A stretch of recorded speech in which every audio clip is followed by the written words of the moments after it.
Right. విద్యుత్ ప్రైవేటీకరణ దిశగా అడుగులు పడుతున్నాయా? పరిణామాలు చూస్తే అలాగే అనిపిస్తోందని విద్యుత్ రంగ నిపుణులు అనుమానం వ్యక్తం చేస్తూ ఉన్నారు. కార్పొరేట్ శక్తులకు విద్యుత్ పంపిణీ వ్యవస్థను అప్పచెప్పే ప్రయత్నం జరుగుతుందనే అనుమానాన్ని వారు వ్యక్తం చేస్తున్న పరిస్థితి కనిపిస్తోంది. ఇదే అంశంపై ఇవాళ మనం ప్రత్యేకమైన చర్చను చేపట్టినాం. ఇవాళ చర్చలో మనతో పాటు జాయిన్ అవుతున్నారు రాజకీయ విశ్లేషకులు పాపారావు గారు, అలాగే మనతో పాటు ఉన్నారు బీఆర్ఎస్ నాయకులు వై సతీష్ రెడ్డి గారు. ఇద్దరికి నమస్తే. పాపారావు గారు, మనం చూస్తే ప్రైవేటు వ్యక్తులకు, ప్రైవేటు సంస్థలకు, కార్పొరేట్ శక్తులకు విద్యుత్ పంపిణీ వ్యవస్థలను అప్పజెప్పే ప్రయత్నం జరుగుతున్నట్టుగా వార్తలు వస్తున్న సందర్భాన్ని చాలా స్పష్టంగా మనం చూస్తూ ఉన్నాం.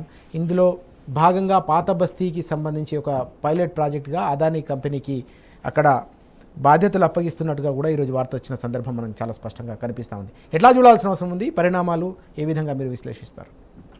అంటే విద్యుత్ లాంటి సంస్థలు ప్రపంచవ్యాప్తంగా ఎక్కడైనా ఒక గుత్తాధిపత్య సంస్థలు, అందులో కూడా ప్రభుత్వం చేతిలోనే most of the time essential services, అంటే ప్రాణాధారమైనటువంటి సర్వీసెస్, అవి మొత్తంగా అవి నడవకపోతే చాలా ప్రమాదము, ఇబ్బంది, అన్ని రకాలుగా పౌర సేవలకు అవసరమైన వాటిని ప్రభుత్వ రంగమే చాలా చోట్ల చేస్తుంది. అయితే ఈ ప్రైవేటీకరణ అనేది ప్రపంచవ్యాప్తంగా ఒక నినాదంగా మారిన తర్వాత కొన్ని చోట్ల ఇది జరుగుతుంది. కానీ ఇది చాలా చోట్ల విఫల ప్రయోగమే. చాలా ముఖ్యంగా భారతదేశంలో ఇప్పుడు ఈ తెలంగాణలో మనకు వస్తున్నటువంటి రేవంత్ రెడ్డి గారి ప్రస్తావన పెద్దగా ఆశ్చర్యపోయేది ఏమి కాదు. ఎందుకంటే మొదటి నుంచి కూడా ఇక్కడ ఈ దేశం ఇప్పటికే కొంత ఇదేమి నిప్పు లేకుండా పోగొచ్చినటువంటి వార్త ఏం కాదు. మీకు ఆల్రెడీ ముంబైలో, గుజరాత్లో కొంత అదానీ పవరు వాళ్ళ డిస్ట్రిబ్యూషన్లోకి వెళ్ళిపోయింది. ముంబై మొత్తం వాళ్ళ దగ్గరే ఉంది. దాదాపు టాటాలు, అదానీలు చేస్తున్నారు చాలా వరకు. అలాగే గుజరాత్లో కూడా ప్రవేశం ఉందనుకుంటా వాళ్ళకి. కాబట్టి ఏంటంటే ఇది ఒక రకమైనటువంటి ఇది. దానిలో కూడా అదానీ వాచ్ అనే సంస్థ ఉంది. అదానీ వాచ్ అనేది అదానీ దేశంలో నెరవేర్చుకుంటున్న నిర్వహిస్తున్న కార్యకలాపాల తాలూకు వాటన్నిటిని ఒక భూతత్వం ఒక దుర్బిణి వేసి ఈ దేశంలో అందరికీ చెబుతున్నటువంటి ఒక వెబ్సైట్ లాంటిది కానీ, ఏదైనా వార్తా సంస్థ లాంటిది కానీ, అది దానిలో కూడా ఏంటంటే ఈ దేశంలో ప్రైవేటీకరణ ప్రయత్నంలో భాగంగా ఈరోజు ఈ ప్రమాదం పొంచి ఉందనే విషయాన్ని చెప్పింది. అలాగే విద్యుత్ ఉద్యోగులు కూడా గతంలో దీనికి జంగు సైరన్ మోగించి ఉన్నారు. ప్రైవేటీకరణ, అదానీ రావటం గురించి ఎప్పుడో చెప్పారు. ఆ తర్వాత కాలంలో నిజంగానే ముంబైలో అదానీ ఎంటర్ అవటం, అలాగే తర్వాత గుజరాత్, ఇవి జరగటాలు జరుగుతున్నాయి. సరే, ఏదేమైనా కానీ ఏంటంటే ఇక్కడ విచిత్రమైన విషయం ఏంటంటే అదానీ ఎంటర్ అవటం ఒకటే విచిత్రమైన విషయం కాదు. ఇక్కడ రాహుల్ గాంధీ గారు పదే పదే అదానీ, అంబానీ పేరు చెప్పి ఆ 100 సీట్లైనా అలా మొత్తం మీద తెచ్చుకోగలిగారు. ఓకే, మోడీ మీద పెద్ద ఎత్తున దాడి చేసి, మాటల దాడి, దానిలో అదానీ, అంబానీలు ఈ దేశాన్ని కట్టబెడుతున్నారు వాళ్ళకని చెప్పి ఒక పెద్ద ఎత్తున చేశారు. కాగా ఇక్కడ జరుగుతుంది ఏంటంటే రాహుల్ గాంధీ ఎన్నికల క్యాంపెయిన్ టైంలో పెద్ద ఎత్తున రాజస్థాన్ ఎన్నికలప్పుడు, ముఖ్యంగా రాజస్థాన్, మధ్యప్రదేశ్, ఛత్తీస్గఢ్ ఎన్నికలు జరిగినప్పుడు, తెలంగాణ కూడా జరిగింది. ఎన్నికల క్రమంలో రాహుల్ గాంధీ గారు పెద్ద ఎత్తున గొంతేసుకుని దేశం అంతా పడి అదానికి దోచి పెడుతున్నారన్న టైంలోనే అక్కడ గెహ్లాట్ గారు రెడ్ కార్పెట్ పరిచి, ఇదే టైంలో రెడ్ కార్పెట్ పరిచి రాజస్థాన్లో అదానీలకి స్వాగతం పలికింది. ఆయన ఈ చేస్తుండగా జరిగాం, మనందరం నవ్వుకున్నాం. ఇట్లాంటివన్నీ ఏంటంటే రాహుల్ గాంధీ చెప్పేది ఒకటి, అక్కడ జరిగేది ఒకటి గ్రౌండ్ లెవెల్లో. దానిలో భాగంగానే ఇప్పుడు ఇక్కడ రేవంత్ రెడ్డి గారు ఇప్పుడు మొన్న ఢిల్లీలో మాట్లాడింది ఒకటి, దాని తర్వాత అది బయటకు వచ్చి దాని గురించి గొడవ అవుతుంటే మళ్ళీ కొంత మాట మార్చి ఇక్కడ అండర్ గ్రౌండ్ లైన్స్ వేస్తున్నాం, ఏది ఈ ఓల్డ్ సిటీలో, లేకపోతే బిల్లుల వస్తువుల కోసమే, బిల్లుల వస్తువుల కోసం అదాని వస్తాడా? బిల్లుల వస్తువుల కోసం అదాని తాడి చెట్టు ఎందుకు ఎక్కామంటే దూడమేత కోసం లాగా బిల్లుల వస్తువుల కోసం అదాని వస్తాడనేది ఏంది? అది నమ్మేదేనా? ఒట్టి బిల్లుల వస్తువుల కోసం అత చిల్లర వ్యాపారం చేసే ఏదైనా చిల్లర దుకాణం లాగా కనపడుతుంది అదాని మనకి నచ్చకపోవచ్చు. అదాని దేశంలో ప్రైవేటీకరణ, దానిలో అదానికి ఇట్లా అన్ని అప్పచెప్పడం మనకి నచ్చదు. కానీ అదాని స్థాయిలో అదానిని చూసినా మనకు నచ్చందైనా కానీ అదాని స్థాయిలో అదానిని చూస్తే అదే చిల్లర వ్యాపారమా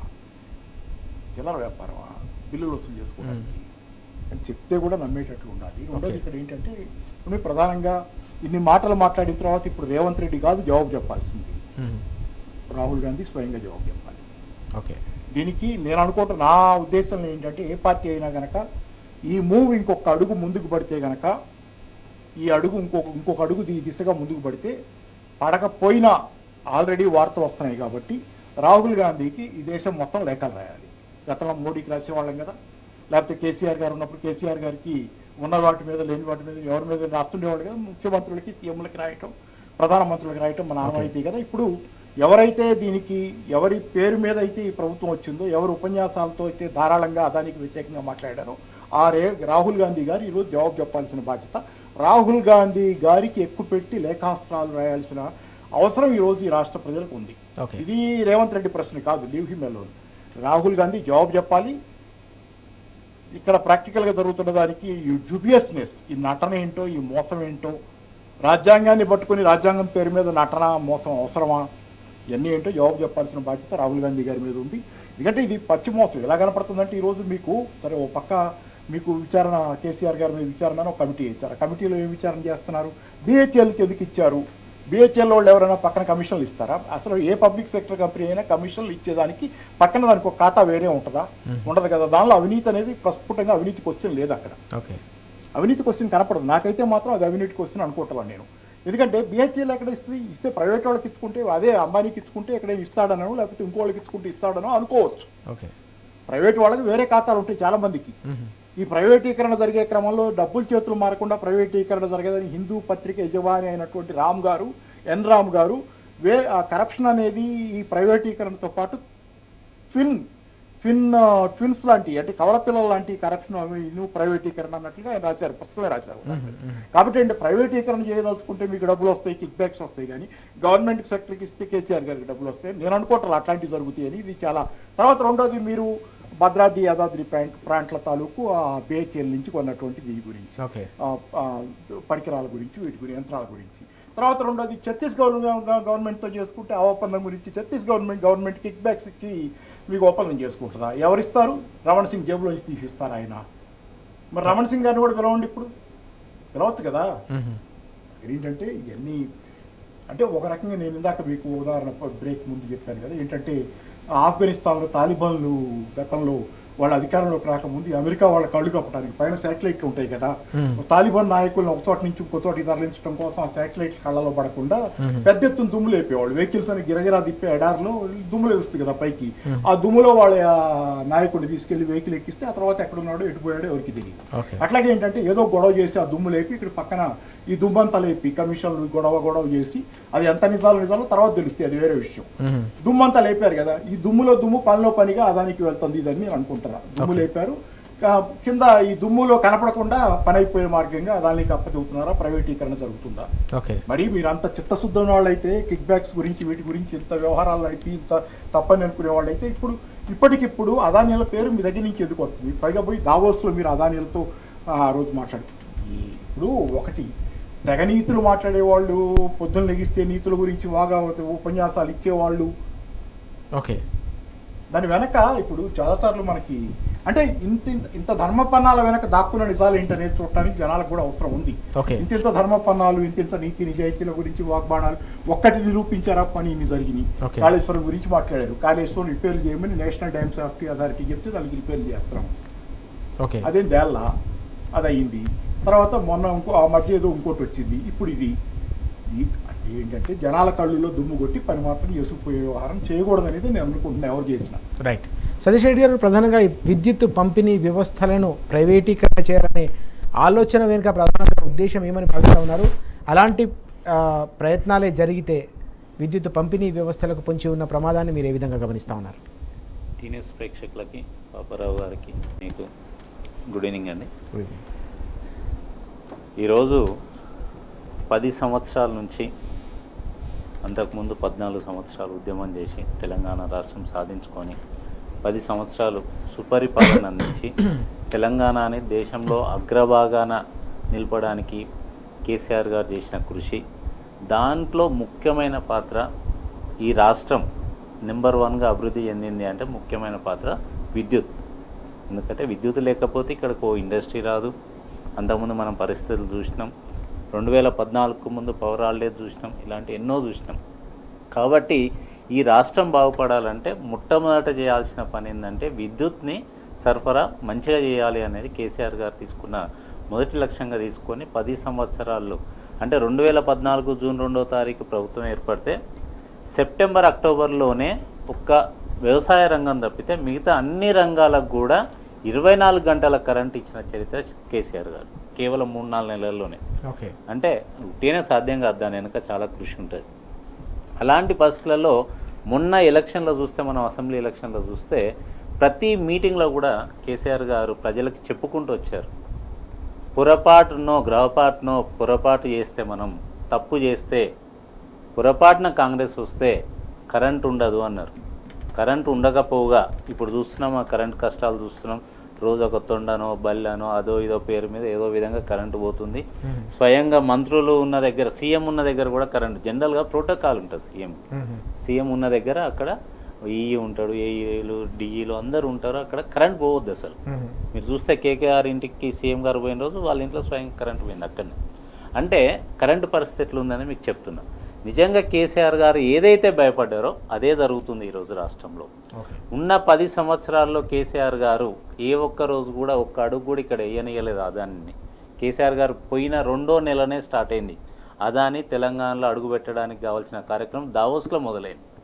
దావోస్లో పెట్టుబడుల పేరు మీద రేవంత్ రెడ్డి గారు పోయి అక్కడ ఏం చేశారండి? సాఫ్ట్వేర్ కంపెనీల కోసం ఎవరుతున్న పెట్టుబడుల కోసం మంత్రాలు చేశారు. కేవలం వచ్చిన 2వ నెలలో కాంగ్రెస్ ప్రభుత్వం ఏం చేయగలుగుతుంది పెట్టుబడులకి? అంతకుముందు ఎప్పటి నుంచో చేసిన పెట్టుబడులే కేటీఆర్ గారి ఆధ్వర్యంలో ఐటీ శాఖ మంత్రిగా ఉన్నప్పుడు వారు చేసిన పనే ఉన్న ఎంఓఏలు చేసుకోవడానికి వీళ్ళు పోయారు. అంతకుముందు ఎప్పుడు పిక్చర్లో లేని అదాని, అప్పుడు అదాని దావోస్లో ఎట్లా కనపడ్డాడు? అంతకుముందు ఎప్పుడు కనపడలేదు మనకి అదాని దావోస్లో, ఇప్పుడు ఎందుకు కనపడ్డాడు? అంటే ఇదంతా కూడా ఇప్పుడు జరగలేదు. అంటే నేను అనుకునేది ఏంటంటే 2016-17 టైంలో కేసీఆర్ గారిని అదాని గారు అడగడం, ఏది కోల్ గురించి, మైన్స్ గురించి కానీ, కరెంటు గురించి కానీ, పవర్ ప్రాజెక్ట్స్ గురించి కానీ రావడం. ఇంతకుముందు పలు సందర్భాల్లో కేసీఆర్ గారు చెప్పడం జరిగింది కూడా. అదాని గారు నన్ను అప్రోచ్ అయ్యారు, కానీ నేను ఎక్కడ కూడా నేను యాక్సెప్ట్ చేయలేదు. ఎందుకంటే కరెంటు లాంటిది మనం ప్రైవేటు వ్యక్తుల చేతిలోకి పోతే మన రాష్ట్రమే ఎలాంటి పరిస్థితుల్లో ఉండాల్సి వస్తుందని ఆలోచించి అది మాత్రం ఎట్టి పరిస్థితుల్లో చెయ్యనియదలుచుకోలేదు అని అదాని గారి మీద డైరెక్ట్ పోరాటం చేసిన వ్యక్తి గొప్ప నాయకుడు కేసీఆర్ గారు.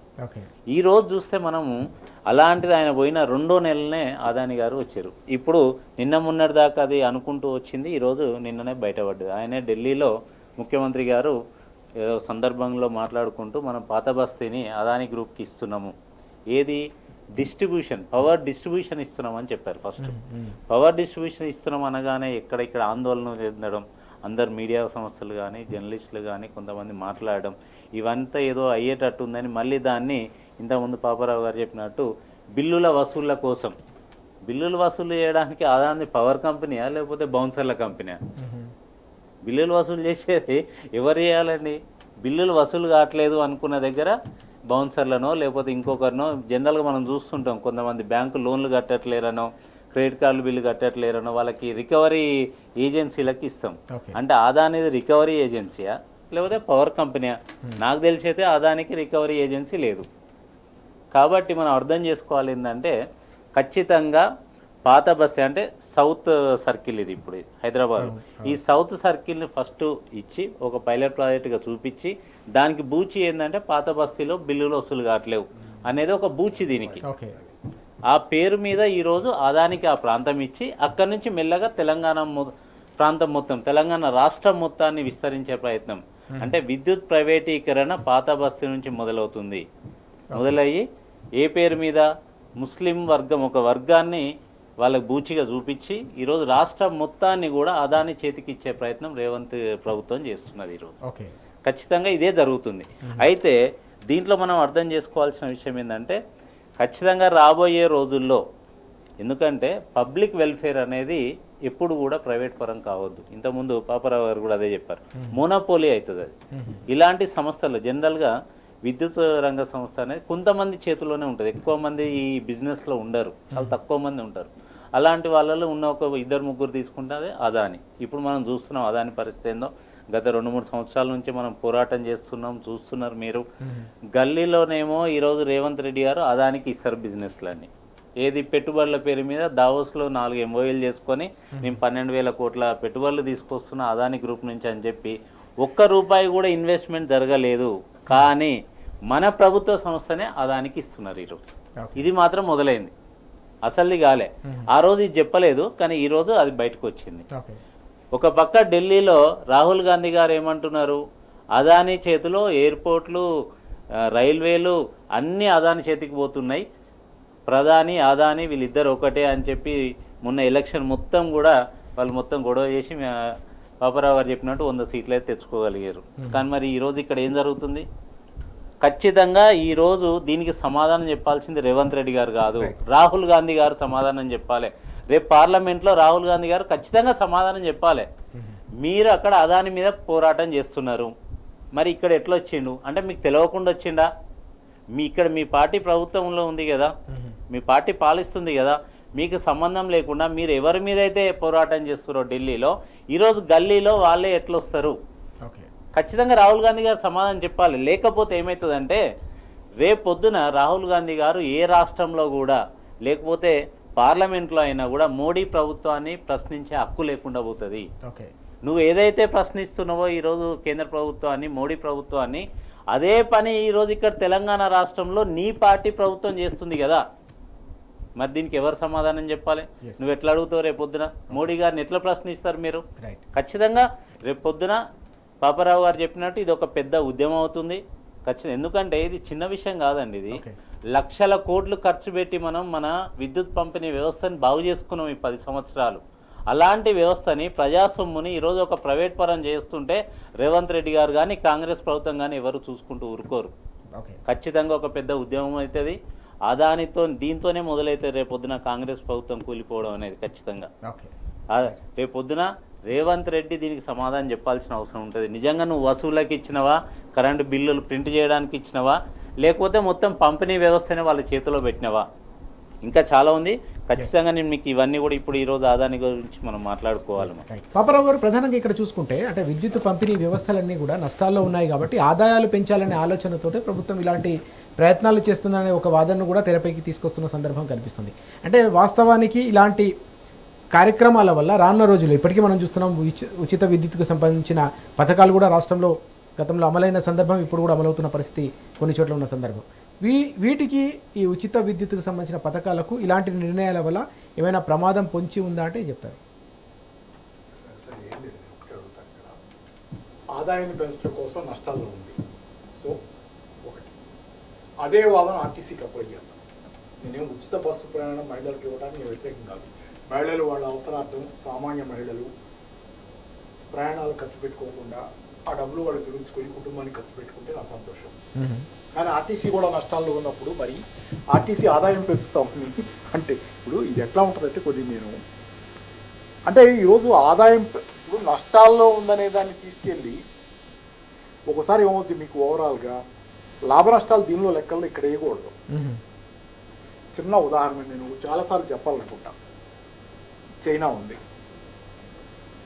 చైనా బౌండరీ పరంగా మనకున్న వివాదాల దృష్ట్యా మన శత్రు దేశమే. కానీ ఒక నమూనా, ఆర్థిక నమూనాగా మనం అనుకరించాల్సిన విషయాలు కొన్ని ఉంటాయి అక్కడ. చైనా ఈ మధ్యకాలంలో చైనాలో ఫెర్టైల్ ల్యాండ్ లేదు, అగ్రికల్చరల్ ల్యాండ్ తక్కువ. అలాంటి చైనా కూడా వ్యవసాయ ఉత్పత్తులు పెంచుకుంది. దానిలో భాగంగా ఈ మధ్యకాలంలో అది ఏం చేసిందంటే విదేశాల మీద ఆహార ధాన్యాల అవసరాల కోసం తను ఆధారపడకూడదు అనే లెక్కలో తన దేశంలో కొన్ని పంటలు లాభసాటిగా ఉండే పంటలు యాక్చువల్గా ఏంటంటే ఆ పంట వేస్తే డబ్బులు వస్తాయి బాగా వాళ్ళకి మార్కెట్లో. కానీ వాటికంటే కూడా ప్రజల అవసరాలకి ఏవి కావాలో ఆ పంటలు వేయండి, లాభాలు కాదు మనకు ముఖ్యం. ప్రజల అవసరాలకి ఈ పంటలు వేస్తేనే మనకు అవసరం, లాభాలు రావు దానిలో. కానీ ఈ పంటలు వేస్తేనే మన దేశం స్వావలంబనతో ఇంకొకళ్ళ మీద ఆధారపడకుండా స్వతంత్రంగా ఆహార రంగంలో ఉండగలదు. కాబట్టి లాభాలు వస్తున్నాయని చూసి ఆ పంటలు వేయడం కంటే లాభాల కంటే కూడా మన ప్రజల ఆహార స్వావలంబన ముఖ్యమైన దానికోసం వేరే పంటలు వేస్తాం. అంటే అక్కడ లాభాలు చూసుకోవట్లేదు చైనా. కొన్ని విషయాలు లాభాలు చూసుకోవాల్సిన చోటు ఉంటుంది, చూసుకోకూడని చోటు ఉంటుంది. అలా చూసుకోకూడని చోట్లలో విద్యుత్ లాంటివి ఓ మౌలిక అవసరాలు కొన్ని, విద్యుత్ లాంటివి కానీ కొన్ని బేసిక్ సదుపాయాల విషయంలో లాభాలు వస్తాయా నష్టాలు వస్తాయా అని చూసుకోకుండా ఉండటం అనేది అవసరం. ఎందుకంటే మొత్తం ఆర్థిక వ్యవస్థ లాభసాటిగా ఉండాలంటే, ఓవరాల్గా ఆర్థిక వ్యవస్థ అంతా కలిపితే లాభసాటిగా ఉండాలంటే కొన్ని రంగాల్లో మీరు లాభ నష్టాల లెక్కలు వేసుకోకూడదు. ఒకటి. రెండోది, లాభాలు రావాలి అంటే ఎవరికి లాభాలు రావాలి? ఇప్పుడు నష్టాల్లో ఉందన్నారు, ఎవరికి నష్టాలు? ప్రభుత్వానికి నష్టాలు. సరే, ప్రభుత్వమే లాభాలు సంపాదించుకుంటుందా ఇప్పుడు ప్రైవేటీకరిస్తే? ప్రైవేటు వాటి లాభాలు తెచ్చుకునే పని చేసుకుంటాడు. ఆ పని ఏదో నువ్వే చేసి ఇక్కడ లాభసాటిగా నడపచ్చుగా పోనీ, దీన్ని వ్యాపారంగానే చేయదలుచుకున్నావు, మొత్తం ఆర్థిక వ్యవస్థ నీకు దృష్టిలో లేదు, ఈ రంగాన్ని నువ్వు లాభసాటిగా చేసుకోదలుచుకున్నావు, నువ్వు చేయలేనిది ప్రభుత్వ రంగం ఎలా ప్రైవేట్ రంగం ఎలా చేస్తుంది? ఈ దేశంలో ఈ సంవత్సరం పబ్లిక్ సెక్టర్ యూనిట్స్ ఇచ్చినంత డివిడెండ్లు కానీ వాటికి వచ్చినటువంటి ప్రాఫిట్స్ కానీ ప్రైవేట్ రంగానికి ఈ సంవత్సరం వచ్చినాయా? ప్రభుత్వ రంగం అంటే నష్టాల్లో ఉంటుందని నీకు ఎవరు చెప్పారు? ఓకే. కాబట్టి ఇన్ని అబద్ధాల మధ్యలో ఏంటంటే 100 అబద్ధాలు ఆడి పెళ్లి చేయమన్నారు కదా గతంలో. ఈ సామెత మారి ఈరోజు 100 అబద్ధాలైనా ఒక కంపెనీని తీసుకెళ్ళి ఒక ప్రైవేట్ వాడికి కట్టబెట్టేసేయి. ఓకే. ఎన్నైనా అబద్ధాలు ఆడుతున్నారు.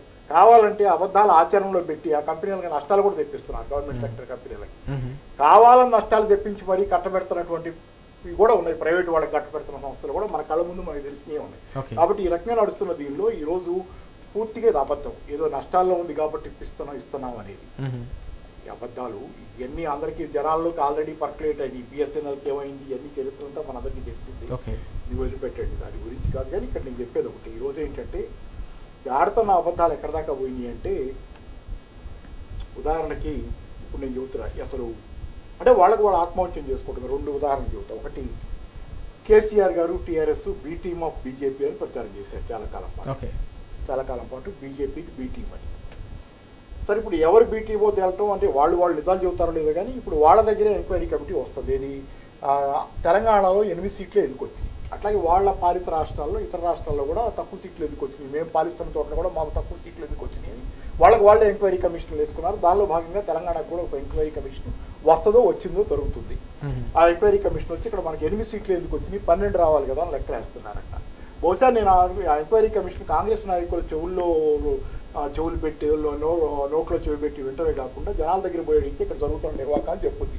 కాంగ్రెస్ పార్టీ ప్రజా వ్యతిరేకమైన ఎన్ని నిర్ణయాలు తీసుకుందో వచ్చిన 6 నెలల కాలంలో, ఎన్ని ప్రజా విద్రోహకర, నేను చెబుతున్నా కదా అది ప్రజా విద్రోహకర పనులు చేసిందో ప్రజలను అడిగితే చెబుతారు. ఎందుకు మేము 8 సీట్లు మాత్రమే ఇచ్చాం, బహుశా 8 మీకు ఎందుకు ఎక్కువ ఇచ్చామో అదే ఎక్కువ మీకు అని ఎందుకు జనాల దగ్గర పోయి అడిగితే, ఇక్కడ తిరుగుతున్న ఏ గల్లీలో అడిగినా, ప్రతి పల్లెటూళ్ళలో ఏ మారుమూల పల్లెటూళ్ళలోకి పోయి అడిగినా, తెలంగాణలో హైదరాబాద్ నగరంలో 16 సీట్లు 17 సీట్లు ఉన్నాయి కదా, ఇక్కడ అడిగినా అక్కడ అడిగినా జనాలు చెబుతారు మీకు ఎందుకు ఇలా చేసాము శాస్తి, వచ్చిన అధికారంలోకి వచ్చిన కొద్ది నెలల్లోనే మిమ్మల్ని మళ్ళీ కుదించే ప్రయత్నం మేము ఎందుకు చేస్తున్నాం అనేది తెలంగాణ ప్రజానీకం చెబుతారు. మీరు జనం దగ్గరికి పోయి అడగండి, వస్తుంది కదా కమిషన్, మీరు ఇక్కడ తిరగటం కాదు, హైదరాబాద్లో అక్కడికి పోయి నాయకుల చెవులో వింటం కాదు, జనాల దగ్గరికి పోయి అడగండి. జనాలు చెబుతారు ఇక్కడ ఏం జరుగుతుంది అనేది. అది నిజమని మీరు నమ్మి అది మీరు వాస్తవాలను అంగీకరించే మీకు ధైర్యం ఉంటే ఇక్కడ మార్చండి. రెండోది ఏంటంటే, మీకు ఆ బీ టీమ్ అని కేసీఆర్ గారు అన్నటువంటి వీళ్ళు ఇదే రాహుల్ గాంధీ విమర్శిస్తూ నాకు అసలు ఉద్దేశమే కాదు, నాకు రాహుల్ గాంధీ ఈజ్ బెటర్ కొన్ని విషయాలు అనుకుంటా, నేను మోడీ కంటే కూడా బెటర్ అనేది నమ్ముతా. కానీ మీరు చేస్తున్న ద్రోహం ఈ దేశంలో, మీ రాజకీయాల కోసం, మీరు సంకుచిత రాజకీయాల కోసం మీరు చేస్తున్న ద్రోహాలు ఉన్నాయి చూసారా. కేసీఆర్కి బీ టీమ్ అనే పేరు పెట్టి దూరం చేసి, పాట్నాలో మీరు కేసీఆర్ వస్తే మేము రామని చెప్పి మాట్లాడి, టీఆర్ఎస్ వస్తే మేము రామని మాట్లాడి, ఇండియా కూటమిలో ఆ రోజు మాట్లాడి ఎన్నిటి తాలూకుది మీరు కేరళ పోయి పినరయ్ విజయాన్ని మీ ఇండియా కూటమిలో ఉన్న సిపిఎం తాలూకు ముఖ్యమంత్రి పినరయ్ విజయాన్ని ఎందుకు అరెస్టు చేయరు, ఈడీ ఎందుకు అరెస్ట్ చేయదు, సిబిఐ అరెస్ట్ ఎందుకు చేయదని చెప్పి మీరు మోడీని అడిగినప్పుడు మీ నిజాయితీ ఎక్కడుంది? ఎవరు బీ టీమ్ బీజేపీకి మీ మిత్రుడే కదా, మీ కూటమిలోనే ఉన్నాడు కదా, పినరయ్ విజయాన్ని అరెస్ట్ చేయమని అడగటానికి మీ నోరు ఎలా వచ్చింది? ఏంటంటే తప్పుడు వ్యవహారాలు, రాజకీయ తప్పుడు వ్యవహారాలు రాహుల్ గాంధీ కూడా నడుపుతున్నాడు. రాహుల్ గాంధీ స్వచ్ఛంగా లేడు. రాజ్యాంగం పట్టుకుని ఊపినంత మాత్రాన అందరూ రాజ్యాంగబద్ధంగా నీతి నిజాయితీలతో స్వచ్ఛంగా ఉన్నారని కాదు. అలా ఉండండి, సంతోషం. రేపు పొద్దునైనా మేమైనా ఎందుకు చెబుతున్నాం అంటే, మీరు ప్యూరిఫై అవ్వండి, ఇంకా బాగుండండి, నిజాయితీగా ఉండండి. అంతేగాని మిమ్మల్ని కూడా కోల్దేద్దామని మా ఉద్దేశం కాదనేది ఎవరి ఉద్దేశం అయినా. ఉన్న వాటిలో పర్వాలేదు, అయినా కానీ మీ నిజాయితీలో కూడా కాలుష్యం ఉన్నప్పుడు అది మంచిది కాదు. రాజకీయాల కోసం ఇతరుల్ని కూలగొట్టేది, మంచి ఉన్న చోట మంచిని మంచిగా ఒప్పుకోలేంది తప్పు. కాబట్టి రాహుల్ గాంధీ నేర్చుకోవాల్సినవి కూడా, రాహుల్ గాంధీ కూడా విద్రోహపూరితమైన కార్యకలాపాలు తన మిత్రపక్షాల పట్ల, తనలాంటి తన భావజాలం ఉన్న, తన ఆలోచనలు ఉన్నటువంటి వాళ్ళ పట్ల కూడా చేశాడు. కాబట్టి ఆయన ఆలోచనలు కూడా ఈరోజు సందేహాస్పదమైన ప్రశ్న వస్తుంది. సతీష్ రెడ్డి గారు, ఇక్కడ మనం చూస్తే రైతాంగానికి ఉచిత విద్యుత్ అందిస్తున్న సందర్భం గతంలో మనం చూసాం 10 ఏళ్ల కాలంలో. అప్పుడు రైతుల మోటార్లకు మీటర్లు పెట్టాలని పెద్ద ఎత్తున కేంద్ర ప్రభుత్వం ఒత్తిడి తీసుకొచ్చినప్పటికీ కూడా దాన్ని అమలు కాకుండా అడ్డుకున్న సందర్భం కూడా మనం చూసాం. తాజాగా 200 యూనిట్లకు సంబంధించిన ఉచిత విద్యుత్తుకు సంబంధించిన పథకాన్ని కూడా తీసుకొచ్చిన పరిస్థితి కనిపిస్తుంది. ఈ క్రమంలో ఇలాంటి ఉచిత విద్యుత్ పథకాలకు ఈ పంపిణీ వ్యవస్థలను ప్రైవేటీకరించడం వల్ల ఇలాంటి ప్రమాదం ఏమైనా పొంచి ఉందా అంటే ఏం చెప్తారు? ఖచ్చితంగా పొంచి ఉంటుందండి. ప్రైవేటీకరణ చేయడంలోనే ఖచ్చితంగా మనకి ప్రభుత్వ పథకాలు అనేటివి ఉండవు. అదే పబ్లిక్ వెల్ఫేర్కి ఇలాంటి డెసిషన్స్ అన్నీ కూడా ఖచ్చితంగా నష్టం చేకూరుస్తాయి. అందుకే కదా ఇప్పుడు మనకి 24 గంటల కరెంటు మనం ఉచితంగా రైతులకు ఇస్తున్నాం. మీటర్లు పెడితే ఇవ్వలేము మనం, ఎందుకంటే మీటర్లు పెట్టిన తర్వాత నీకు రీడింగ్ వస్తుంది, బిల్ పే చేయాల్సిందే. ఈరోజు మనం చూస్తున్నాం శ్రీకాకుళంలో పెట్టారు మీటర్లు, జగన్ ప్రభుత్వం అప్పుడు ఉన్నప్పుడు తీసుకున్న డెసిషన్ పెట్టారు. మీరు చూస్తే అక్కడ పోయి మా నర్సంపేట అప్పుడు మాజీ ఎమ్మెల్యే పెద్ద సురేషన్ రెడ్డి గారు వాళ్ళ కాన్స్టిట్యున్సీ రైతులను తీసుకొని పోయి చూపించడానికి ఎలా ఉంటుంది అనేది, అక్కడ పోయి చూపిస్తే వాళ్ళతో మాట్లాడిస్తే వాళ్ళు చెప్పింది ఏంటంటే ఎకరానికి 1500 నుంచి 2000 వరకు కరెంట్ బిల్ వస్తుండే అప్పుడు వాళ్ళకి. ఓకే, అలాంటి సందర్భం ఉన్నది మనకి, ఎగ్జాంపుల్ కనపడుతుంది కదా పక్క రాష్ట్రంలోనే. వాళ్ళు ఏదో అప్పుల కోసం సరే ఏ కారణాలు ఏదైనా రాజకీయ కారణాల దృష్ట్యా ఆయన అంగీకరించుండి ఆయన పెట్టుకున్నాడు. రేపొద్దున ఇక్కడ కూడా అదే జరుగుతుంది. సరే, ఇప్పుడు మీరు అన్నట్టు గృహజ్యోతి పథకం, ఉచిత విద్యుత్ పథకం ఒకటి 200 యూనిట్ల వరకు ఉంది. ఇప్పుడు మీరు ఓల్డ్ సిటీనే తీసుకుందాం, మనం ఓల్డ్ సిటీ గురించే మాట్లాడుతున్నాం కాబట్టి ఇప్పుడు దాన్నే వాళ్ళకి అప్పచెప్తున్నారు కాబట్టి నేను ఒకటి అడుగుతా. ఇప్పుడు మనకి ఓల్డ్ సిటీ పాపులేషన్ చూస్తే తెలంగాణ మొత్తం మీద చూస్తే అది <5% ఉండొచ్చు పాపులేషన్. అక్కడ ఉన్నాయి చూస్తే దాదాపు ఒక 7 లక్షల కనెక్షన్లు ఉంటాయి మీటర్లు. అంటే మొత్తం మీద చూస్తే హైదరాబాద్ మొత్తం మీద జిహెచ్ఎంసీ పరిధిలో చూస్తే 60 లక్షల కనెక్షన్లు ఉంటాయి. అక్కడ ఉండేది 7 లక్షల కనెక్షన్లు. దాంట్లో ఒక 30 నుంచి 40% పబ్లిక్ అంతా పేదవాళ్ళే ఉంటారు. అంటే 200 యూనిట్ లోపల కాల్చేటోళ్ళే ఉంటారు కదా కరెంట్ అయితే, అంతకంటే ఎక్కువ ఉండరు. అంటే ఈ 30 నుండి 40% వాళ్ళకి బిల్లులు కట్టాల్సింది ఎవరు ఈ పథకం ప్రకారం చూస్తే? ఇప్పుడు మనం ప్రభుత్వమే కదా కట్టాల్సింది. అంటే మిగిలిన ఒక 3 లక్షలు 4 లక్షల కనెక్షన్లు మీరు చూపించుకుంటూ దీన్ని మొత్తం మేము ప్రైవేటీకరణ చేస్తామని చెప్పడం అనేది ఎంత దారుణం అంటే, జనరల్గా ఇది మోడీ ఫార్ములా. ఇది జనరల్గా మనం గత 10 సంవత్సరాలు చూస్తే ఏదైనా ఒక సంస్థని ప్రైవేటీకరణ చేయాలంటే ఆయన ఏం చేసేటోడంటే, ఒక సామెత ఉంటుంది, కుక్కను చంపాలంటే దాన్ని పిచ్చి కుక్క అని ముద్ర వేసి తర్వాత దాన్ని చంపాలి. అట్లనే ఏదైనా ఒక ప్రభుత్వ రంగ సంస్థని ప్రైవేటీకరణ చేయాలంటే ఇది నష్టాలలో ఉంది, పనిచేయట్లేదు కాబట్టి ప్రభుత్వ సొమ్ము మనం నష్టపోతున్నాం కాబట్టి, ఇప్పుడు మొన్న ఏదైతే మనం వైజాగ్ స్టీల్ ప్లాంట్ కూడా విషయంలో కూడా చూస్తే అదే జరిగింది. అట్లా దాన్ని ప్రైవేటీకరణ చేస్తారు. అట్లనే ఈరోజు చూస్తే ఓల్డ్ సిటీలో ఉన్న ఒక వర్గం ప్రజలు బిల్లులు కట్టట్లేరు, దీనివల్ల మనకు నష్టాలు కలుగుతున్నాయి, మన విద్యుత్ రంగ సంస్థలకు నష్టాలు వస్తున్నాయి కాబట్టి దీన్ని ప్రైవేటీకరణ చేయాలి అనేది ఏదైతే ఒక సాకు చెప్పారు అనేది నిజంగా అది దారుణమైనది. ఇంకొకటి ఇక్కడ మనం చూడాలి, ఇంతకుముందు మీకు నేను చెప్పాను ఒక విషయం, రాహుల్ గాంధీ గారు సమాధానం చెప్పాలన్న. ఎందుకంటే వాళ్ళు మాట్లాడిన మాటలు ఉన్నాయి కదా, ఇగో అదాని మీద వాళ్ళు చెప్పింది ఇది, అదాని మీద Revanth demands JPC probe into Adani group, Rahul Gandhi promises to probe Adani group if you ఓటే టు పవర్. అంటే మేము పవర్లోకి వస్తే అదాని గ్రూప్ మీద మేము ఎంక్వైరీ కమిషన్ ఇస్తాం, జాయింట్ పార్లమెంటరీ కమిటీ ఇస్తామని చెప్పారు, కమిషన్ ఇస్తామని. సేమ్ అదే మాట రేవంత్ రెడ్డి పార్లమెంట్లో ఎంపీగా ఉండి కూడా అదే మాట మాట్లాడిండు. వీళ్ళ పార్టీ స్టాండ్ ఏంది, అగనెస్ట్ అదాని అంబానీ అనేది వీళ్ళే మాట్లాడారు. ఇంకొకటి మీరు రేవంత్ రెడ్డి గారి మాటలు మీకు ఒక్కసారి వినిపిస్తా. डबल इंजन सरकार, बार बार ये लोग कहते Bharatiya Janata party double engine सरकार। मैं एक बीजेपी का कोई नेता मिले तो मैं पूछा डबल इंजन का मतलब क्या है? भाई डबल इंजन का मतलब अदानी प्रधानी ये दोनों भारतीय जनता पार्टी के डबल इंजन है। मगर राहुल जी लोकसभा में एक बार आवाज उठाए तो అదాని ఇంజన్ పూరా ఖరాబ్ ఓకే. ఇప్పుడు దీనికి సమాధానం చెప్పాలి కదా, రాహుల్ గాంధీ గారు చెప్పాలి కదా సమాధానం.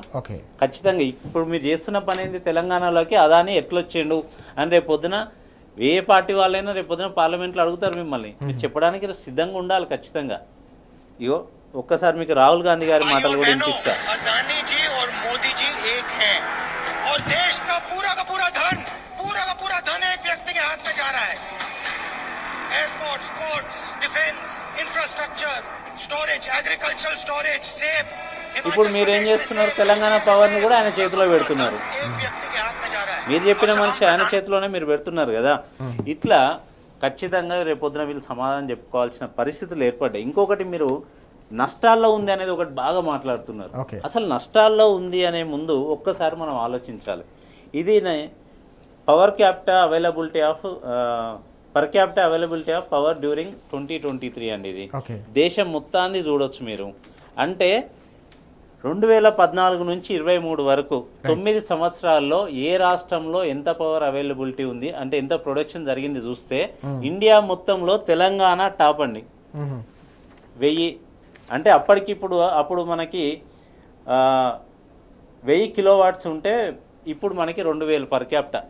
మీకు తెలుసు కదా, అంటే పవర్ కన్జంప్షన్ ఉంటాయి, అవైలబిలిటీ అన్నట్టు ఇది. అంటే చూస్తే గుజరాత్ కూడా లేదు కనీసం. గుజరాత్లో 695 తర్వాత మంచి మీరు అన్న మధ్యప్రదేశ్ కానీ ఉత్తరప్రదేశ్ కానీ రాజస్థాన్ కానీ పంజాబ్ కానీ కేరళ కానీ మీరు ఎనీ స్టేట్ తీసుకోండి, రైట్, అన్నిటికంటే కూడా మనతో పాటు ఉన్న ఆంధ్రప్రదేశ్ చెప్తా మీకు ఓకే 312, మనది 1096, 1060 ఓకే అవైలబిలిటీ పర్ క్యాపిటల్. అప్పటికి ఇప్పటికి పెరిగింది విద్యుత్. అంటే 2014లో ఒక్కొక్క మనిషికి ఎంతైతే అవైలబిలిటీ ఉందో ఇప్పుడు అవైలబిలిటీకి డిఫరెన్స్ అది అంత పెరిగింది. ఎస్, ఇప్పుడు మన పర్ క్యాపిటల్ కన్జంప్షన్ 2100 పైన ఉంటుంది ఇప్పుడు. అంటే ఇది ఎట్లా సాధ్యమైంది? మరి నష్టాల్లో ఉంటే ఎట్లా సాధ్యమవుతుంది? ఓకే, దేశంలో ఏ రాష్ట్రంలో లేని పవర్ మన దగ్గర ఎట్లుంటుంది నష్టాల్లో ఉంటే? ఇది ఖచ్చితంగా అంటే ఇంతకుముందు పాపారావు గారు చెప్పినట్టు రైట్, కొన్ని రంగాలు అనేది లాభ నష్టాలు చూసుకోవాల్సిన అవసరం ఉండదు. ఎందుకంటే ఆ రంగానికి అనుబంధ రంగాలు ఉంటాయి, వాటి నుంచి వచ్చే ఇన్కమ్ ఎక్కువ ఉంటుంది. ఈ రోజు మన దగ్గర 24 గంటల కరెంట్ ఉంది కాబట్టే, దానికి అనుబంధ రంగంగా ఉన్న ఇన్ఫ్రాస్ట్రక్చర్ డెవలప్ అయింది కాబట్టే, దాంతోపాటు మనకి ఇండస్ట్రీస్ వచ్చినాయి కాబట్టి ఈరోజు మనకి హైదరాబాద్ ఎంత ఉంది మనకి, ఒకప్పుడు మనం పర్ క్యాపిటల్ ఇన్కమ్ ఎంత, ఇప్పుడు పర్ క్యాపిటల్ ఇన్కమ్ ఎంత, అది ఎట్లా సాధ్యమైంది? ఇవన్నీ కూడా ఆలోచించాలి కదా ఒకసారి. ఇవన్నీ చెప్పే ముందు నష్టాలకు పోయింది రోజు వారి మీడియా సంస్థలతో రాపియడం, నష్టాల్లో ఉంది కాబట్టి మేము ఈ పని చేస్తున్నామని చెప్పి. నిజంగా దారుణమైన విషయం ఏంటంటే ఇంత మంచి సంస్థని, దేశం మొత్తం పొగిడిన సంస్థని, తెలంగాణ విద్యుత్ని ఈరోజు నష్టాల్లో ఉంది, బాగలేదు అని చిత్రీకరిస్తున్నారు. దీనివల్ల జరిగే నష్టం రాబోయే రోజుల్లో చాలా ఉంది, మనకు పెట్టుబడులు చాలా రాకుండా పోయే పరిస్థితి ఉన్నది. ఇది మనం అందరం కూడా అర్థం చేసుకోవాల్సిన అవసరం ఉన్నది. పాపారావు గారు, ఇప్పటికే మనం చూస్తున్నాం సింగరేణికి సంబంధించిన గనుల వేలానికి సంబంధించిన వ్యవహారం ఇటీవల వివాదాస్పదమైన పరిస్థితి. గతంలో వీటిని వేలం వేసేందుకు ప్రయత్నం జరిగిన సందర్భంలో కూడా గతంలో బీఆర్ఎస్ ప్రభుత్వం అడ్డుకునే ప్రయత్నం చేసిన పరిస్థితి మనం చూసాం. తాజాగా హైదరాబాద్ వేదికగానే గనుల వేలం జరిగిన పరిస్థితిని మనం చూస్తూ ఉన్నాం. ఓవైపు గనులు, మరోవైపు విద్యుత్ సంస్థలకు సంబంధించిన ఈ పరిస్థితి ఎట్లా ఉండే అవకాశం ఉంది రానున్న రోజు? అది కాదు, మీరు అడుగుతుంటే నవ్వేందుకు వస్తుందంటే, ఇప్పుడు భట్టి గారు ఉన్నారు. భట్టి గారు ఏంటి, భట్టి గారు ఢిల్లీ పోయి మాట్లాడాలి కదా, ముందు వేలం అయిపోతున్నారని ఎంత కొన్ని రోజుల ముందు తెలిసింది వేలం అయిపోతున్నారని. ఈ లోపుగా ఢిల్లీ పోయి మాట్లాడాల్సింది, వేలం దగ్గరికి పోయి వేలం వేస్తుంటే అక్కడికి పోయి కిషన్ రెడ్డితో ఎవరైతే వేలం వేయడానికి వచ్చారో, వేలాన్ని ఆధ్వర్యంలో నిర్వహించారు, ఆయన దగ్గర పోయి ఈ ఎంత విచిత్రమైన పోకడది. మీరు ఢిల్లీ పోయి మోడీ దగ్గర చెప్పాలి, లేకపోతే విద్యుత్ శాఖ మంత్రి దగ్గర మెమరాండం ఇచ్చి మాట్లాడాలి, ఆపండి అని. ఆపకుండా పోయి అక్కడ వేలం అయిపోయే తోటికి పోయి అంటే ఆల్రెడీ అయిపోతుంటే అక్కడ దిక్కులు చూస్తాము, చుట్టూ ఉపయోగం ఉంది. చేసామంటే చేసామని, కాకపోతే ఆ కిషన్ రెడ్డి గారు ఏమంటారు, కేసీఆర్ వల్లే ఇది అవుతుందంట. కేసీఆర్ వల్ల అందుకని ఇప్పుడు వేలం వేయడానికి మీరు వచ్చారు, వేలం వేయడానికి వచ్చి మీరిద్దరు కలిసి ఎవరిని అంటున్నారు, కేసీఆర్ అంటున్నారు. ఇద్దరు కలిసి వేలం వేస్తున్నారు, ఇద్దరు కలిసి కేసీఆర్ కారణం అంటున్నారు. ఇప్పుడు సింపుల్గా ఆలోచిస్తే మీకు కనపడుతుంది ఏంటి, ఎవరు అసలు వేలానికి కారణం? వేలం వేస్తున్న వాళ్ళు వేలానికి కారణమా? ఇద్దరు కలిసి వేలం వేస్తా తోడు అటోహోళ్ళు ఇటోహోళ్ళు నుంచొని, ఒకళ్ళు స్పెక్టేటర్గా నుంచొని ఒకళ్ళేమో వేలం వేస్తుంటే దాన్ని నిరసన తెలియజేసి ముందు నుంచి వేలాన్ని వద్దని చెప్పి దాన్ని బహిష్కరించిన కేసీఆర్ గారు కారణం ఎలా అవుతారు? ఏంటంటే ఇదంతా బి టీము, ఏ టీము. నేను సంస్కరణలకు ఎగనెస్ట్ కాదు, ఏ సంస్కరణలకు ఎగనెస్ట్, డబ్బులున్న వాళ్ళకి ప్రధాన్ని తీసుకెళ్లే సంస్కరణలకు నేను కూడా ఎగనెస్ట్. మొదటి నుంచి కూడా నేను సంస్కరణలు వ్యతిరేకించేది. సంస్కరణ 2 రకాలు. సంస్కరణల్లో ఒకటి ఏంటంటే ప్రజాహితం కోరి ప్రజలకు మేలు చేసే విధంగా దానిలో ఆర్థిక వ్యవస్థలో మార్పులు చేసే సంస్కరణ. రెండోది ఏంటంటే ప్రైవేటీకరణ సంస్కరణ అని చెప్పి ప్రైవేటు వాడికి ప్రధాన్ని కట్టబెట్టేది ఒక సంస్కరణ. మోడీ గారికి మెజారిటీ వస్తే ఈ రెండోది నేను చెప్పిన ఇది బాగా జరిగేది. ఆ సంస్కరణ ఆగి ఇప్పుడు కొంత ప్రజాహిత సంస్కరణ చేయాల్సిన కోయలేషన్ గవర్నమెంట్ వల్ల ఒత్తిళ్ళని అనుకుంటున్నాం. చేస్తారో లేదు తెలియదు కానీ ఏంటంటే ఈ సంస్కరణల పేరుతో చేస్తావు ఒక పక్క. ఇది చాలా విచిత్రమైంది. అంటే దొంగ నడిచినట్టుగా ఉన్నట్టు ఇప్పుడు దొంగ అని అరుస్తుంటాడు పారిపోతా అట్లా ఉంది ఇదంతా. ఆ వేలం ప్రైవేట్ ప్రభుత్వ రంగాన్ని గతంలో కూడా 4 బ్లాక్లు ఎప్పుడు వేలానికి వచ్చినాయి. అది సరే, కేసీఆర్ గారి పాత్ర దీని అంటే అసలు ఏ రకంగా చెప్పడానికి సమర్థించడానికి లేనిది. వీళ్ళిద్దరు కలిసి మాట్లాడటం సరే తర్వాత అయింది. ఆ బ్లాక్ వేలం అయిందో లేదో నాకైతే తర్వాత ఫాలోఅప్ నేను చేయలేదు. అదే బ్లాక్ పేరు ఏదో ఉంది కదా, మొన్న వేలానికి వచ్చిన బ్లాక్ పేరు ఏదో ఉంది మీకు గుర్తుంటే. సరే అది వేలం అయిందో కూడా బయటికి న్యూస్ నాకైతే తెలియలేదు, నేను ఎక్కడ చదవలేదు. అయ్యిందో కాలేదో తెలియదు. ఆ తర్వాత ఫాలోఅప్ ఏంటి మీది? ఇప్పుడు ఎట్లా అయిందంటే మీకు సింగరేణికి ఒక సుమారుగా 30 బ్లాకుల దాకా ఇప్పుడు జరుగుతుంది వర్క్. వాళ్ళకు ఉన్నాయి. దానికి కంటిన్యూస్గా ఇస్తూ ఉండాలి. సింగరేణి లాంటి వాటికి కంటిన్యూస్గా ఫీడింగ్ ఇస్తుంటే తవ్వుకున్న కొద్దీ కొన్ని బ్లాకుల్లో బొగ్గు అడుగంటిపోతే కొత్త బ్లాకులు వాళ్ళు టేకప్ చేసుకొని ఎంప్లాయ్మెంట్ పెరుగుతుంటుంది. ఇదంతా జరుగుతుంటుంది. అంటే కొత్త ఇవ్వకుండా మీరు ఆపితే ఆక్సిజన్ సప్లై ఆపినట్టే. అంతే. కొత్త బ్లాక్లు ఇవ్వకుండా. కాబట్టి సింగరేణి లాంటి ప్రభుత్వ రంగ సంస్థను బతికించుకోవటం అంటే దానికి నిరంతరంగా కొత్త బ్లాక్లు ఇవ్వాలి. ఎందుకంటే ఆల్రెడీ ఉన్న బ్లాకులు తవ్వుతుంటారు, అయిపోతుంటాయి, కొత్త బ్లాకులు సప్లై ఉండాలి. కొత్త బ్లాకులు సప్లై మీరు ఆపేస్తే ఏంటంటే చంపేయడానికి వెంటిలేటర్ తీసేసినట్టు. ఇంత తప్పితే మేమేం చేయలేదంటారు పేరు, కానీ వెంటిలేటర్ తీస్తే చచ్చిపోద్ది కదా, అది అంతే అది. కాబట్టి ఏంటంటే ఈ రకంగా ఏంటంటే కావాలని చెప్పి ఓ పక్క కొత్త బ్లాక్లు ఇవ్వకుండా మేము ఎక్కడ ప్రైవేటీకరిస్తున్నాం అంటే ఉన్నాయి ఏం చేయటంలా మీరు. కొత్త ఇవ్వకపోవటం, కొత్త ప్రైవేట్ వాళ్ళకి ఇవ్వటం వేలం పేరుతో కూడా అది కూడా ప్రైవేటీకరణే. సరే, దీనిలో ఈ క్రమంలో జరుగుతుంది ఏంటంటే మీరు ఓవరాల్గా ఈరోజు సింగరేణి కార్మికులు కూడా ఆలోచిస్తున్నారు. నేను అంటే అర్థమైంది సింగరేణి కార్మికులకి వీళ్ళందరికంటే బాగా అర్థం అవుతుంది, ఎందుకంటే వాళ్ళు యాక్చువల్ ఫీల్డ్లో ఉన్నారు, వాళ్ళందరికీ అర్థం అవుద్ది. మరి కేసీఆర్ గారి పేరు మీద చాలా చెబుతున్నారు, కేసీఆర్ గారు వల్ల అదైంది ఇదైందని. రైట్, సరే, కారుణ్య నియామకాల దగ్గర నుంచి అన్నిటికీ గ్రీన్ సిగ్నల్ ఇచ్చింది, చేయడానికి ఇచ్చేసింది కేసీఆర్ గారే. దానిలో మీకు సమయం ఏంటంటే తెలంగాణలో అగ్రగామి సంస్థ, చైతన్యం ఉన్నటువంటి కార్మికులు ఉన్న సంస్థ, తెలంగాణకి ఒక రకంగా సింబలు, అలాంటి సింగరేణి కార్మికులు ఈరోజు మొత్తం అర్థం చేసుకున్నారు. కాబట్టి అది అంతటితో ఆగదు, ప్రజలందరికీ నెమ్మదిగా అది పాకుద్ది. ఈరోజు ఏంటంటే మీరు ఆల్రెడీ ఆ వేలం అయిపోయిన తర్వాత have you gone to Delhi at least కొత్త బ్లాక్ల వేలం వచ్చే ప్రశ్న కానీ కొత్త బ్లాక్ దాని మీద నిరసన ఏమని చెప్పారా ఢిల్లీలో? ఇక్కడ ఆ రోజు ఇక్కడికి వెళ్ళారు, సరే మీరు ఢిల్లీ వెళ్ళలేకపోయారు, ఇక్కడికి వెళ్ళారు వేలం చోటుకి. ఆ తర్వాత వాట్ ఈజ్ యువర్ ఫాలో? మళ్ళీ వేలం వేసేటప్పుడు మళ్ళీ హోటల్కి పోతారు, ఎక్కడైనా వేలం వేస్తే హోటల్కి. ఇంతేనా అది? కానీ ఏంటంటే ఈ పూర్తిగా ఏంటంటే వీళ్ళిద్దరి తీరు ఒకటే. ఒకళ్ళేమో మాటల్లో విప్లవకారులు, ఒకళ్ళేమో చేతల్లో ప్రైవేటీకరణ చేస్తుంటారు. ఒకళ్ళు మాటలు తెగ మాట్లాడి చేతల్లో మాత్రం ఈ వీళ్ళలాగే ఉంటారు. పెద్ద మాటలకి చేతలకి ఇద్దరికి మధ్య పెద్ద తేడా ఏమి లేదు. మీరు చేతల్లో తేడా చూపించగలిగిన రోజు మాలాంటి వాళ్ళని కూడా ఖచ్చితంగా ఏంటంటే నేను బహుశా మొన్న ఎన్నికల ముందు కూడా ఇదే చెబుతుంది. రాహుల్ గాంధీ ఇంత మాట్లాడుతున్నాడు, కానీ యాక్చువల్ ప్రాక్టీస్లో నీకు బీజేపీకి తేడా ఏంటంటే ఏం చెబుతావు అంటే ఊరికే భారత్ జోడో యాత్ర, చేతులు కలపండి, ప్రేమించుకోండి అని చెప్తా తిరగటం తప్పితే యాక్చువల్ నీ విధానాలకి కాంగ్రెస్ బీజేపీ విధానాలకి తేడా ఏంటనే కదా. నేను చాలాసార్లు అయితే నా వ్యక్తిగత పద్ధతిలో మీ విధానాలకి బీజేపీ విధానాలకి తేడా ఏంటి నాకేం కనపట్టల్లా, మీరేం చెప్పటల్లా. ఇవాళ ప్రాక్టీస్లో కూడా అదే చేస్తున్నారు కదా, మీ విధానాలకి బీజేపీ విధానాలకి తేడా లేదని మీరు చెబుతున్నారు. టీమ్ ఏ టీమ్ బి, మీకు 100 సీట్లు, వాళ్ళకు 230 సీట్లు, 40 సీట్లు లేకపోతే. Okay, right. సతీష్ రెడ్డి గారు, ఇటీవల మనం చూసాం కేంద్ర ప్రభుత్వం ఓవైపు సింగరేణికి సంబంధించిన గనులను కేటాయించకుండా సింగరేణి ప్రైవేటీకరణ దిశగా అడుగులు ఇస్తున్న ప్రయత్నం, మరోవైపు విద్యుత్ పంపిణీ వ్యవస్థలను రాష్ట్ర ప్రభుత్వం ఈ విధంగా ప్రైవేటీకరణ దిశగా ప్రయత్నాలు జరుగుతున్న పరిస్థితి, ఈ రెండింటిని కూడా ఎలా చూడాల్సిన అవసరం ఉంది? మోడీ అడుగుజాడలో రేవంత్ రెడ్డి నడుస్తున్నాడు. సింపుల్ ఒక్క పాయింట్లో చెప్పాలంటే అంతే. మీరు చూస్తే మనం కోల్ మీద కూడా ఇంతకుముందు ఫైట్ చేసినాం.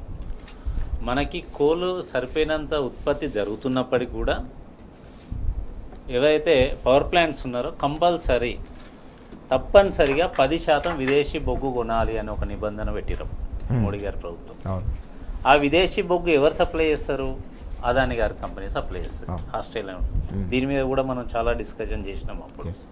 సేమ్ అదే పరిస్థితి ఇప్పుడు ఇక్కడ కూడా కనపడుతుంది.